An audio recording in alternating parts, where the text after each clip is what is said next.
Hi guys, welcome to dark beta. என்னடா fish இல்லைனா fridge box காட்டிட்டு இப்போ இன்றைக்கி ஏதோ வண்டியில் போகிற வீடியோலாம் காட்டியிருக்கேன்னு சொல்லி இது யோசிக்காதீங்க. நம்ம இன்றைக்கி என்ன பண்ண போகிறோம்னா ஃப்ரிட்ஜ் பாக்ஸ் ஒட்ட வைக்கிறதுக்கு தேவையான திங்ஸ் அண்ட் எப்படி ஒட்ட வைக்க போகிறோன்னு ஃபுல்லாக பார்க்கலாம். வீடியோ ஸ்கிப் பண்ணால் மறக்காமல் பாருங்கள், அப்போ தான் நம்ம ஃபுல் வீடியோ உங்களுக்கு தெரியும். என்னடா பார்க்குறீங்க, ஏதோ ஆப்ரேஷன் பண்ண மாதிரி க்ளவுஸ் எல்லாம் போட்டிருக்கேன்னா இப்போ நம்ம ஆப்ரேஷன் தான் பண்ண போகிறோம்.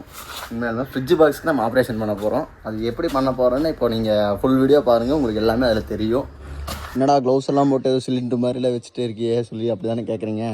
அது எதுக்குன்னு பார்த்துட்டிங்கன்னா, நம்ம ஃப்ரிட்ஜ் பாக்ஸ் ஓட்டுறதுக்கு ஃபஸ்ட்டில் எம்சில் யூஸ் பண்ணிருக்கோம். அது நம்மளுக்கு கொஞ்சமாக ரொம்பவே கஷ்டமாக இருக்கும். சரி, அதெல்லாம் வேணாம், நம்மளும் கொஞ்சம் அட்வான்ஸாக போடலான்னு சொல்லி தான் இந்த மாதிரியெல்லாம் எக்யூப்மெண்ட்ஸ் எல்லாம் வாங்கி நம்ம எல்லாமே ஒட்ட வைக்க போகிறோம். ஸோ வீடியோ நீங்கள் ஃபுல்லாக பார்த்தீங்கன்னா உங்களுக்கு நம்ம எப்படி ஒட்ட வைக்க போகிறோம், என்னென்ன யூஸ் பண்ண போகிறோம்னு ஃபுல்லாமே தெரியும். அந்த மெத்தட் யூஸ் பண்ணி கூட நீங்கள் ஃப்ரிட்ஜ் பாக்ஸ் ஒட்ட வச்சுக்கலாம். பட் கொஞ்சம் காஸ்ட் அதிகம் தான், ஆனால் ஈஸி ஒர்க்கு. ஸோ அது நம்ம டைமு வேஸ்ட் பண்ணக்கூடாதுன்னு சொல்லி தான் நம்ம இந்த மாதிரி செட்டப் எல்லாம் வாங்கி ரெடி பண்ணிகிட்ருக்கோம். ஸோ இது எப்படி யூஸ் பண்ணுறதுன்னு பார்த்துட்டிங்கன்னா, இது பேர் ஃபோம் ஸ்ப்ரே. உடஞ்சிருக்கிற இடத்துல இது ஃபுல்லாமே ஒட்ட வச்சோம்னா ஸ்ப்ரே பண்ணிவிட்டால் போதும். ஜஸ்ட்டு ஸ்ப்ரே பண்ணால் போதும், அது ஃபுல்லாமே வந்துடும் இந்த மாதிரி.